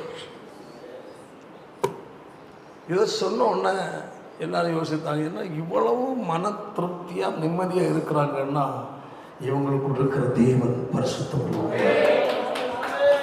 எதுக்கு சொல்கிறேன்னா, நம்ம சின்ன பிரச்சனையே பெருசா தூக்கி வச்சுட்டு என்ன செய்யணும்னே தெரியல, ஜெபமும் இல்லை, ஆராதனையும் இல்லை, ஒன்றும் இல்லை. எப்போ பார்த்தாலும் இவ்வளவுண்டு இருந்த மூஞ்சி இவ்வளவு தொங்கியாச்சு. இந்த காட்டு தேனி மாதிரி தொங்கியாச்சு. ஏங்க என்ன சொல்றது, இதாக்கும் உள்ள யாரும் இல்லை, இயேசு இல்லாத பிரதி காலி. உள்ள உண்மையாகவே இயேசு உனக்குள் வாசமாயிருந்தார். என்ன பிரச்சனை வந்தாலும் ஆமென், என் கர்த்தர் என்னோடு கூட இருக்கிறார். இந்த இடத்துல என்ன செய்ய மாட்டாரு, அமிழ்ந்து போக விடவே மாட்டார். இல்ல அமிழ்ந்து போகணுமா, ஓகே, கர்த்தருடைய சித்தம். இதுதான் நம்ம தேவனுடைய பிள்ளை. என் தேவனுக்கு தெரியாமல் என் வாழ்க்கையில எதுவும் நடக்கவே நடக்காது என்ற திட்டப்பட்ட முறை என்ன இருக்கணும், தெளிவு இருக்கணும். ஏன் நம்ம தேவன் சாதாரணமான தேவன் அல்ல. அதான் 115 வாசித்தோம். அவருடைய தேவன் எங்கே என்று புற ஜாதிகள் கிண்டலா சொல்வானே, அவன் பதில் சொல்ற, நம்முடைய தேவன் பரலோகத்தில் இருக்கிறார்.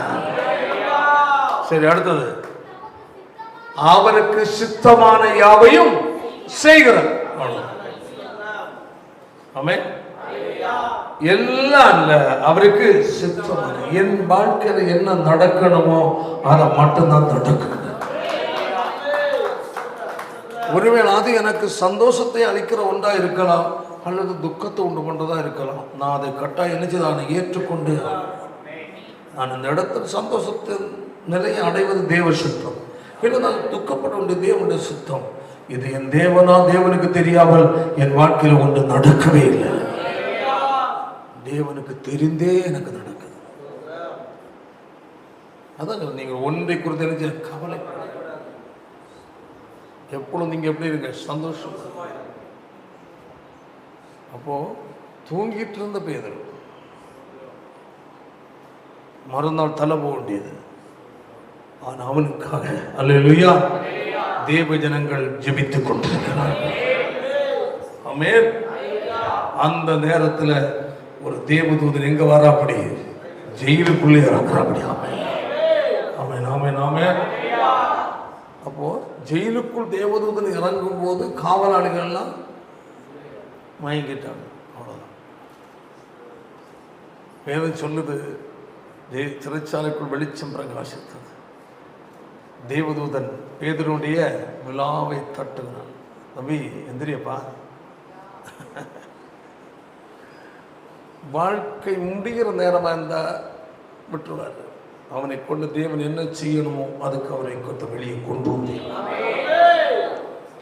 கண்ணை திறந்து பார்க்குமா, வா என் கூட வான் பாரு. கண்ணை திறந்து பார்க்கும்போது கையில் சங்கிலி எல்லாம் விழுந்துச்சு. தானா அந்த இதனுடைய ஜெயிலுடைய கதவு தானா திறக்கிறது. பின்னாடியே போகிறான், துணியை போட்டு மேலோட போத்திட்டு பின்னாடியே போகிறான். மெயின் கேட்லாம் திறந்து தெருவில் கொண்டு விட்டுட்டு அவன் போயிட்டான். அப்போ தான் அவன் நினச்சான், நான் சொப்பனை பார்த்த மாதிரி இருந்தேன். நான் ஏன் சொல்கிறேன்னா, தேவனை 100க்கு 100 நம்பி வாழ்கிற தேவனுடைய பிள்ளைக்கு ஹல்லேலூயா தேவன் செயல்பட ஆயத்தமாக இருக்கிறார். நான் சொல்லப்பட்டேன். அதனால் அதான் நம்ம எங்கே வாசித்தோம், உன் அறை வீட்டுக்குள் பிரவேசித்தோம் நான் சொல்லப்பட்டேன். ஆமென். உன் கதவை போட்டு, அடுத்தது அந்தரங்கத்தில் இருக்கிற உன் பிதாவை நோக்கி ஜெபம். அப்பொழுது அந்தரங்கத்தில் பார்க்கிற உன் பிதா வெளியரங்கமாக பலனடைவார். இது தனிப்பட்ட நிலையில் ஒரு தேவனுடைய பிள்ளை ஜெபிக்க வேண்டிய விதம். ஆமென். அல்லேலூயா. அதுக்கு நாம் தெரிந்து கொள்ள வேண்டிய நேரம் எது? அதிகாலை. ரொம்ப முக்கியம். ஆமென். மற்ற நேரங்களில் நமக்கு எப்பவும் பலருடைய காரியங்கள் நமக்கு நேரம் வந்து சவுண்டுகள் வந்துட்டே இருக்கும், அதிகாலை வராது. ஆமென். அப்போ ஜெபிக்கிற மெத்தேடை குறித்து ஆண்டவர் சொல்லுகிறார், நீங்கள் ஜெபம் பண்ண வேண்டிய விதமாவது பரமண்டலங்கள் இருக்கிற எங்கள் பிதாவே என்று. பரலோகத்தில் இருக்கிற பிதாவாகிய தேவனை நோக்கி நம்ம நிற்கிறோம், முழங்கால் படியிட்டு இருக்கிறோம், ஜெபிக்கிறோம் என்றால் அவரை குறித்த, அவருடைய வல்லமையை குறித்த, அவருடைய பரிசுத்தத்தை குறித்த அறிவு நமக்கு இருந்தால் தான் அந்த சீரியஸ்னஸ் வரும், அந்த முக்கியத்துவம் வரும். அவர் முறையாக என்ன கொடுக்க முடியும்? கனம் கொடுக்க முடியும். அவரை குறித்த அறிவில்லாத மனுஷன் அவர் கொடுக்க வேண்டிய கனத்தை கொடுக்க மாட்டான். அதான் விஷயம். அவன் அப்போ அந்த அறிவை கொடுக்கிறவர் பரிசுத்த ஆவியானவர். இதன் மூலம் சத்திய வசனத்தின் மூலமாக கொடுக்கிறார். அதற்கும் அந்த அறிவு நம்ம வசனம் சொல்லி பாருங்க, கர்த்தரை கிறிஸ்து இயேசுவை அறிகிற அறிவு. எதில் சொல்லுகிறார்? கர்த்தரையும் இரட்சகருமாகிய தேவனை அறிகிற அறிவினாலே. அப்போ அந்த அறிவு, அந்த அறிய நாம் விரும்பும் போதே நமக்குள் மாற்றம் ஏற்பட்டுன்னு அதுக்கு அர்த்தம். அல்லேலூயா. அந்த அவரை அந்த அதாவது நாம் சாதா மனுஷன மாதிரி தேவனை பார்க்கக்கூடாது. பாருங்க, ஏசாயா 66 வாசிங்க பார்ப்போம். 1, 2. கர்த்தர் சொல்லுகிறது என்னவென்றால், சிங்காசனம் பாருங்க, தேவன் தம்மை அங்கு சொல்றார். அல்லேலூயா. அந்த ஒரு வார்த்தையில தான் இருக்கே தவிர அதுக்குள் இருக்க விளக்கத்தை நம்ம என்ன செய்யணும்? வேத வசனத்தை அடிப்படை தியானிச்சுக்கணும். வானம் எனது சொல்லு, சிங்காசனம், பூமி எனது. அப்போ அது எப்படி? ஆண்டவரே, வானம் எனது, வானம் எனது சிங்காசனம், பூமி எனது பாதபீடம் சொன்னீர் அல்லவா ஆண்டவரே என்று சொன்னோன்னா அது அறிவா? அல்ல. நம்ம வானம் எனது சிங்காசனம், பூமி எனது பாதபீடம் என்றவரே, ஓ அல்லேலூயா. ஒரு வழக்கம் கூட தெரியாது. வசனம் இருக்கு சொல்றோமே தவிர வசனத்தில் சொல்லப்பட்டதன் முறைப்படி நம்ம என்ன செய்யல? அவரை அறியல. நமக்கு அறிவிக்கிறவர் பரிசுத்த ஆவியானவர். சத்தியத்தின் வழியாய், வசனத்தின் வழியாய். வசனத்தை விட்டு ஆவியான போக மாட்டார். அல்லேலூயா. வசனத்தின் வழியாகத்தான் நமக்கு எல்லாத்தையும் கொடுப்பார். ஆமென். ஆமென். வான எனது சிங்காசனம், பூமி எனக்கு பாதப்படி. உலக பிரகாரம் நீங்க கட்டுவது எப்படிப்பட்டது? எப்படிப்பட்டது? இவைகளை எல்லாம் சிருஷ்டித்ததினால் உண்டாச்சு என்று கர்த்தர் சொல்லுகிறார். அப்ப தேவனுடைய சிருஷ்டிப்பை நாம் சிந்திக்க வேண்டியிருக்கு. அல்லேலூயா. வான எனது சிங்காசனம் என்று சொன்ன ஆண்டவர் பூமி எனது பாதமிடம் என்று சொன்னாரே. இந்த தேவன் எல்லாத்தையும் சிருஷ்டித்தாரா? அப்ப அவர் எவ்வளவு பெரியவராக இருப்பார்? இந்த அறிவுக்குள் நாம் போகும்போதுதான் நாம் போடுகிற முழங்கால் பண்ணிக்கிட்ட ஜெபத்திற்கு மரியாதை இருக்கும். அதான் நம்ம அதான் வாசித்தோம். எப்படி மாயக்காரரை போல ஜெபிக்கிறது.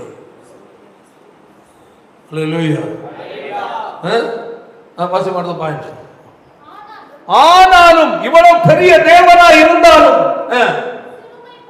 சிறுமைப்பட்டவர் தேவன் முன்பதாக தன்னை தாழ்த்தி சிறுமைப்படுத்தணும் ஒன்றுமில்லை என்று தன்னை அர்ப்பணிக்கணும் என்றால் தேவனை குறித்த மகத்துவத்தை அவன் அறிந்திருக்க வேண்டியிருக்கிறது. அவரை குறித்த அறிவுக்குள்ளோடு உள்ளாத இறுதியில் செல்லாமல் இருந்திருந்தால் தன்னை சிறுமைப்படுத்த மனசு வராது. சாதாரிப்பான் போன மாதிரி. அடுத்தது உள்ளான உடைவு. அடுத்தது நடுக்கம்.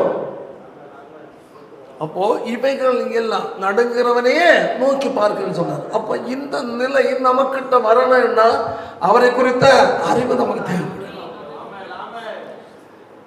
அவரை என் முயற்சியிலையோ உங்கள் முயற்சியில் அறிய முடியாது.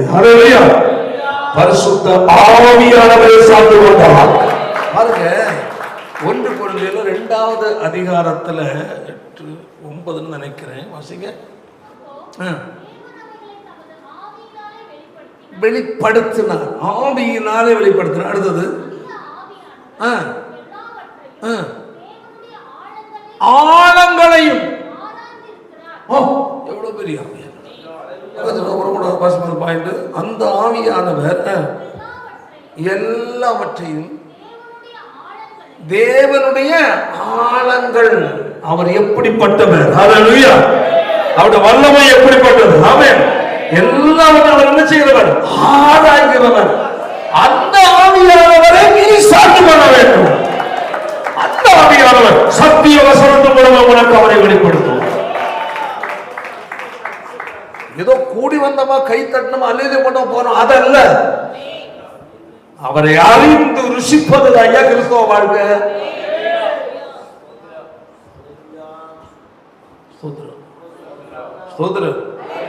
அதற்கு நமக்கு என்ன இல்லை? நேரங்கள் இல்லை.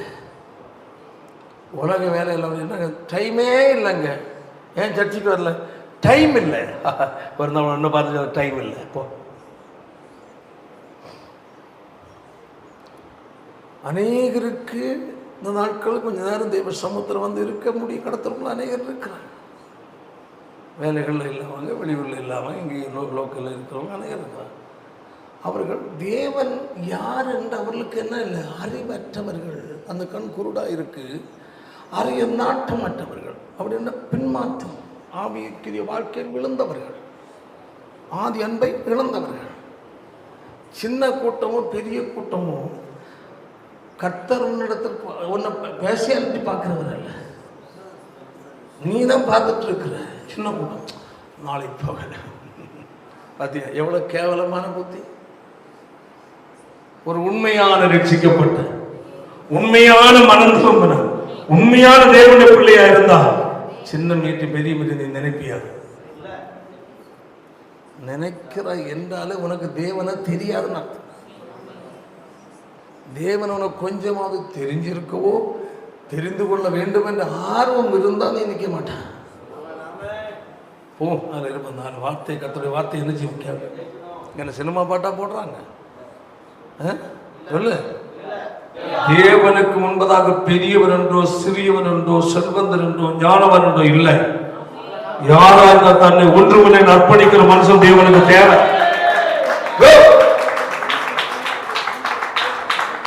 சிறுமைப்பட்டு ஆவியில் நொறுங்குண்டு என் வசனத்திற்கு நடுங்குகிறவன். இதுல என்ன இந்த ஜார்ஜி புஷ் ட்ரம்பு அவர் அமெரிக்க அதிபராக்கம். அவர் நீ அவரோட நடுங்கண்டா, நீ ஒன்று நுறங்கண்டா, நான் பார்த்துக்கிட்டேன்னு சொன்னார் ஆண்டவர். நீ மனுஷன்டா, விழு தேவனிடத்தில் இல்லையா? நீ இல்லை.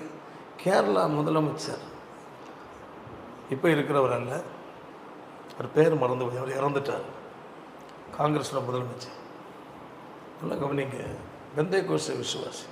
அவர் சர்ச்சுக்கு போயிருக்கும்போது அவருக்குன்னு ஸ்டேஜிலேயோ முன்னாடியோ பின்னாடியோ என்ன இல்லை, சேர் இல்லை. இதுதான் சபை. உள்ளே போகும்போது இடம் ஒரே நெருக்கம். ஸ்டெப்பில் போய் என்ன இருக்கிறாரு, ஓரம் கட்டி உட்கார், எப்படி 2 காலை திருப்பி ஓரமாக உட்காந்துட்டு எட்டி பார்த்துட்டு கர்த்தருடைய வார்த்தையை கேட்டுக்கிட்டு இருக்கிறார். உள்ள நுழைய இடம் இல்லை. அவர் யார்? ஒரு மாநிலத்தின் முதலமைச்சராக இருக்கும் துப்பாக்கி குருவி சூடுற ஒன்றும் கிடையாது. அதில் ஸ்டெப்பில் போய் உட்காந்துட்டு உள்ள நுழைய இடம் இல்லை. அது யார் அவருக்கு என்ன செய்யலை, இடம் கொடுக்கலாங்க. மூட்டு வந்தேன், அது நம்ம இருக்கலாம். ஓ சாமி எடுத்து நிற்கிறது.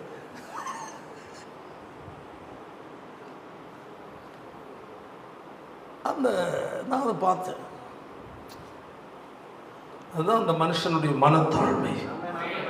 அவன் தேவனை யார் என்று அறிந்திருக்கிறான். அந்த சர்ச்சில் உள்ள ஊழியக்காரர் தேவன் யார் என்பதை அவர் யாரை கனப்படுத்த வேண்டும் அவருக்கு தெரியும். அப்போ தன்னுடைய எல்லா பதவி, தன் கனம், மதிப்பு, மரியாதைகள் எல்லாம் ஒன்றுமில்லை என்று நினைக்கிறவன் தானே தேவனுக்கு தேவை. அவன் தான் என்ன செய்கிறாரு, ரொம்ப யோசிக்க வேண்டியிருக்கு. ஹல்லேலூயா, கையை சொல்லு பாருங்க. இதில் அந்த 7ஆம் வசனம் படி பார்ப்போம்.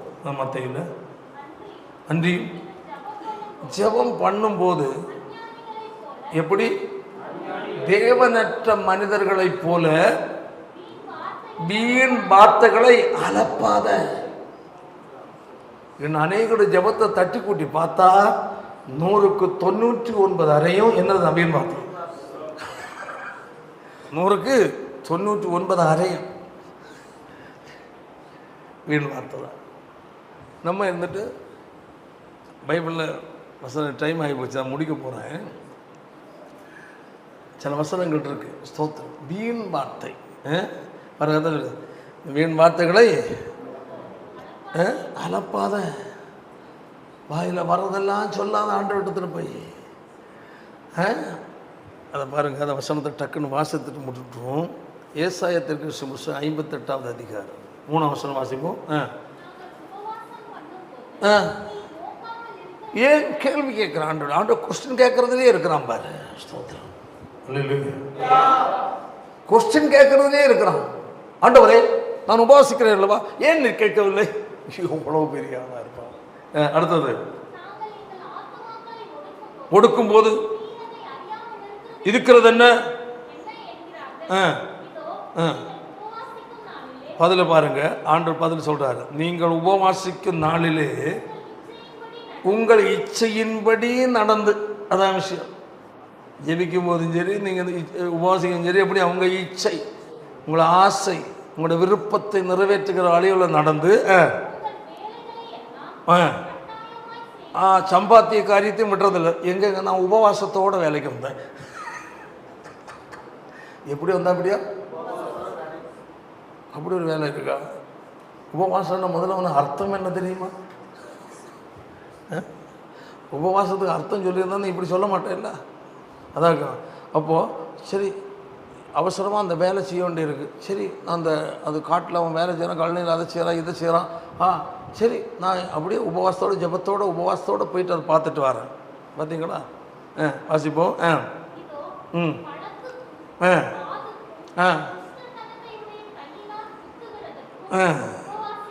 ஆமாம், எல்லாம் அடுத்தவங்க சண்டை போடுறதுக்குன்னே உபவாசம் செய்வோம். சிலவங்களை ஜெபம் எப்படி தெரியுமா? ஆண்டவரே, அவன் கண்ணு, அவனுடைய கை உடையும் ஆண்டவரே, அவனுடைய காலை உடையும் ஆண்டவரே, சோத்திரம் ஐயா. அதுலேயும் 4 அந்நிய பாஷை. எங்கிருந்து வந்த அந்நிய பாஷையே தெரியாதப்பா. எவ்வளோ பெரிய பொல்லாத ஜெபம். ஆண்டவரே, என்னை இப்படி பேசிட்டான், என்னை தாங்க முடியல, இன்னைக்கு அவனுக்கு என்னது தின்னதை ஜீரணிக்க கூடாது. இவங்களே என்ன செய்கிறாங்க, ஆண்டவர் ஐடியா கொடுத்துட்றாங்க. ஆண்டவரே அவன் தின்னதெல்லாம் சாப்பிட ஜீரணம் கூடாதப்பா, கால் உடையணும், இதனால்தான் எனக்கு உடஞ்சினாவே புரியும். என்ன ஜெபிக்காதான் பாருங்க. என்ன வாதுக்கும் வழக்குக்கும் குத்துகிறதற்கும் உபவாசிக்கிறீர்கள், வடியா இருங்கள்.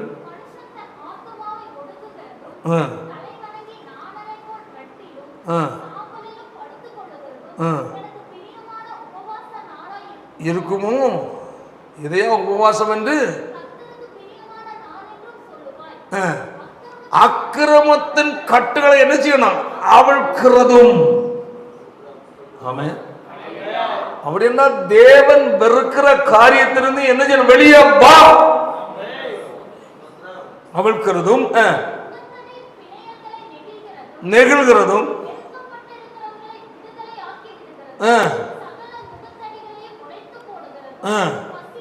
அப்ப தொடர்ந்து என்ன? நம்முடைய உள்ளான மாற்றம். பிறர் பகையை வைத்துக் கொண்டல்ல, அல்லேலூயா, பிறர் மேல் நாம் காட்டுகிற என்னது? இரக்க காரியம். அதான் விஷயம். ஏன் கேட்கிறீங்க? ஏன் ஆண்டவரை கேட்கவில்லை, ஏன் பதில் இல்லைன்னு நம்ம கொஸ்டின் போட்டுற ஆண்டவர். நம்ம ஜெபம் பண்ண உபவாசம், ஆண்டவரே நான் எத்தனை நாள் உபவாசம் இல்லை, ஏன் என்று உபவாசம் பதில் தரவில்லை, ஏன் ஏன் ஏன் ஏன் ஒரே கொஸ்டின் மார்க். ஏன் ஏன் ஏன்? ஓ, இதெல்லாம் ஃபுல்லாக பண்ணணும்னா ஆண்டவர் 4 தூதமாக அனுப்ப வேண்டியிருக்கு. நம்ம தேவன் கொஸ்டின் கேட்கறதல்ல, உங்ககிட்ட அவர் கொஸ்டின் கேட்கிறார், அதுக்கு நீ பதில் சொல்லணும். ஆமென். அல்லேலூயா. என்ன சொல்றோம்? எங்க வருவோம்? அஞ்ஞானிகள் தான் இப்படி போட்டு புலம்புவாங்க. மற்றவங்களுக்கு ஏதாவது தீங்குக்காக நம்ம ஏதோ ரொம்ப யோக்கியம் போல, மற்றவங்க எல்லாரும் பாவி போல நினைப்போம்.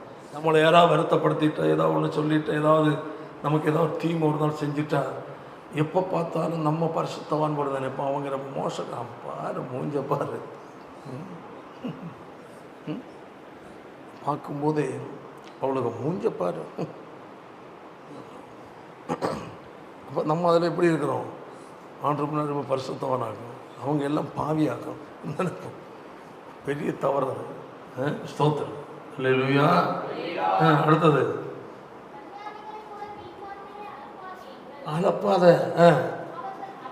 அதிக வசனிப்பினால் தங்கள் ஜெபம் கேட்கப்படும் என்று நினைக்கிறார்.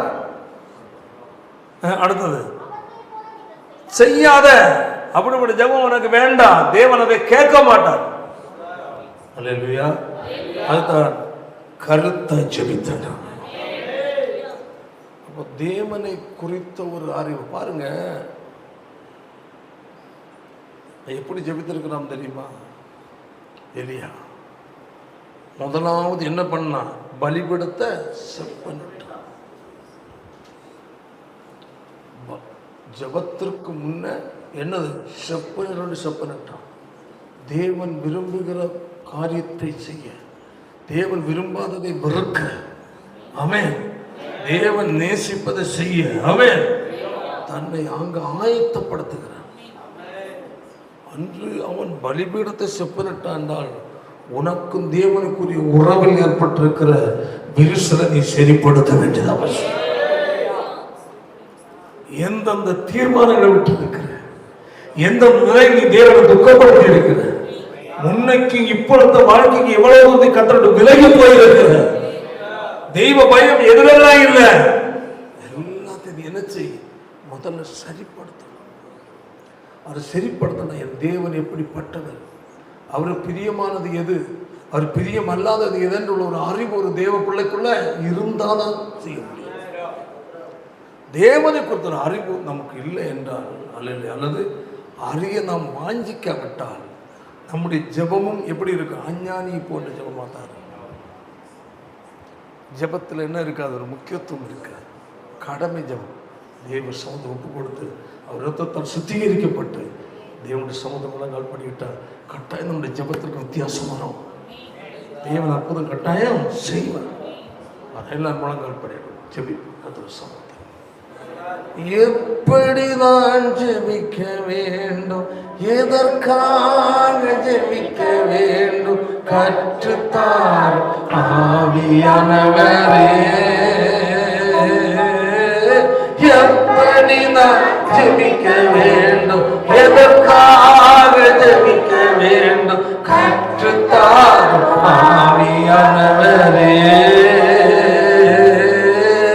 வேத வசனம் புரிந்து கொண்டு விளக்குகளை அறிந்திட வெளிச்சம் தார் ஆவியானவரே. வேத வசனம் புரிந்து கொண்டு விளக்குகளை அறிந்திட வெளிச்சம் தார் ஆவியானவரே. ஆவியானவரே, ஆவியானவரே, பரிசுத்த ஆவியானவரே.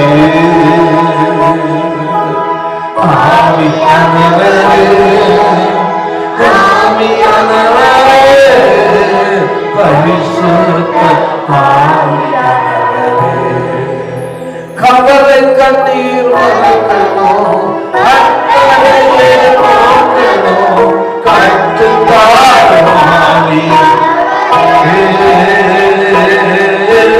கவலை கண்ணீர் மறக்கணும், அக்கறையே நோக்கணும், கற்றுத்தார் செய்த நன்மை நினைக்கணும், நன்றியோடு துதிக்கணும், சொல்லித்தார் ஆவியானவரே. செய்த நன்மை நினைக்கணும், நன்றியோடு துதிக்கணும், சொல்லித்தார் ஆவியானவரே. ஆவியானவரே, ஆவியானவரே, பரிசுத்த ஆவியானவரே. ஆவியானவரே, ஓ ஆவியானவரே, பரிசுத்த ஆவியானவரே. அன்பான தேவ பிள்ளைகளே, நமக்கு ஜெபிக்க உதவி செய்கிறவர் பரிசுத்த ஆவியானவர். நம்முடைய எல்லாவற்றுக்கும் பதில் கர்த்தரிடத்தில் மட்டும்தான் இருக்கிறார். தேவனை மனிதனை போல பார்க்காமல், மனிதனை குறித்து நினைப்பது போல் நினைக்காமல், தேவன் எப்படிப்பட்டவர், இந்த வல்லமை எப்படிப்பட்டது, அவருடைய செயல் எப்படிப்பட்டது என்று அவர் கொடுக்க வேண்டிய கனத்தை கொடுத்து, அவரை வைக்க வேண்டிய ஸ்தானத்தில் வைத்து, அவர் பார்க்க வேண்டிய முறைப்படி அவரை பார்த்து, அவரோடு ஜெபிக்க வேண்டிய முறைப்படி ஜெபித்து, கர்த்தரை ஆராதிக்கும் போது, தொழுது கொள்ளும் போது, கர்த்தர் நமக்கு பதில் கொடுக்கிற தேவனாக இருக்கிறார். எல்லா கர்த்தரும் நம்ம ஒப்பு கொடுப்போம். எல்லாம் ஜெபிப்போம். எங்கள் பரிசுத்தம் உள்ள நல்ல பிதாவே, கர்த்தாவே, ஆசீர்வதிக்கப்பட்ட நல்ல நாளுக்காய் ஸ்தோத்திரம். வானம் எமது சிங்காசனம், பூமி எனது பாதபடம் என்றது. அவ்வளவு பெரிய தேவன் முன்பதாக நாங்கள் தெய்வ பயமற்றவர்களாய் மனதுக்கு கொடுக்கிற ஒரு கனம் கூட கொடுக்காமல் முன்பதாக அநேக நேரங்கள் நாங்கள் முழங்கல் பண்ணிவிட்ட நேரங்கள் உண்டு. அஞ்ஞானிகளைப் போல வீண் வார்த்தைகளை அலப்பின நேரங்களும் உண்டு. இனி உள்ள நாட்களாகில் எங்கள் ஜெபத்தில் ஒரு மாற்றம் உண்டாகட்டும். உம்மை கனம் பண்ணுவதில் ஒரு மாற்றம் உண்டாகட்டும். பார்க்கிற பார்வையில் ஒரு மாற்றம் உண்டாகட்டும் ஆண்டவரே. உம்மை குறித்து சிந்திக்கிற சிந்தனையில் ஒரு மாற்றம் உண்டாகட்டும் ஆண்டவரே. தேவனை கனப்படுத்த தேவன் விரும்புகிற நிலையில் உள்ள ஜெப வாழ்க்கை, ஆராதனை வாழ்க்கை எங்கள் வாழ்க்கையில் உண்டாகட்டும். வசனத்தை கேட்டு ஒவ்வொரு இடைபெறும் தொடர்ந்து பெரிய காரியங்கள் செய்யும் வந்தவர்களுக்கு ஆசீர்வாதத்தோடு அனுப்பும். இயேசுவின் மூலம் ஜெபிக்கிறோம். ஜெபங்களும் நல்ல பிதாவே. செல்லுவதே அது மகிழ்ச்சியை தந்திடுதே. என் சபையுடைய